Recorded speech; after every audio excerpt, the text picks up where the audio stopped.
मित्रांनो, आता अक्षरशः खरं सांगतोय, खाऊन खाऊन झोपा यायचा टायमिंग आलाय, पण गावाकडून येणारी मदत काय थांबायचं नाव घेत नाही. आपले हे कुठल्या बंधू तुम्ही? धाराशिव जिल्हा भूम तालुका पात्रोड गावातले आम्ही मराठा आहेत. या ठिकाणी मनोजदादा जरांगे पाटलांचा हा संघर्ष आज तिसरा दिवस संपत आलाय, तरी सरकारला काय जाग याय नाही.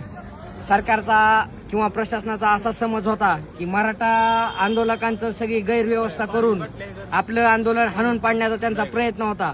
किती मागचे दोन दिवस झालं आपल्या या ठिकाणी मुंबईमध्ये येणारा मराठा बांधव जेवढ्या गाड्या आपल्या मुंबईमध्ये घुसण्याचा प्रयत्न करत आहेत, त्यांनी आपल्या रस्त्याची दिशाभूल करून आपल्या गाड्या मुंबईच्या बाहेर हाकलण्याचा प्रयत्न केला या पोलीस प्रशासनाने. या ठिकाणी कालपासून आपल्याला परवा दिवशी, काल तरी समजा थोडी मदत आली आपल्याला, पण परवा दिवशी अक्षरशः आपला मराठा एक सेवक अन्न पाण्या वाचून काल परवा दिवशी दिवसभर उपाशी मेला. पाणी मिळालं नाही, हाल झाले, तरी पण मागे न हटे तोच मराठा. आणि या ठिकाणी सर्व आपल्या या मराठा बांधवांची सोय होण्यासाठी आम्ही धाराशिव जिल्ह्यातनं भूम तालुका पात्रोड वरून एका घरातून 40 भाकरी याप्रमाणे बेसन आणलंय, ठेसा आणलाय, बाजरीच्या भाकरी, बुंदी, फरसाण, ठेसा.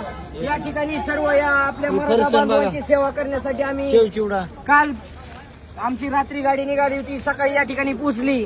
या ठिकाणी आतापर्यंत 2,000 ते 2,500 आपल्या मराठा सेवकांनी, मराठा आंदोलकांनी या ठिकाणी याचा उपभोग घेतलाय. आणि अजून कमीत कमी 3,000 तरी लोक या ठिकाणी या जेवणाचा आस्वाद घेतील.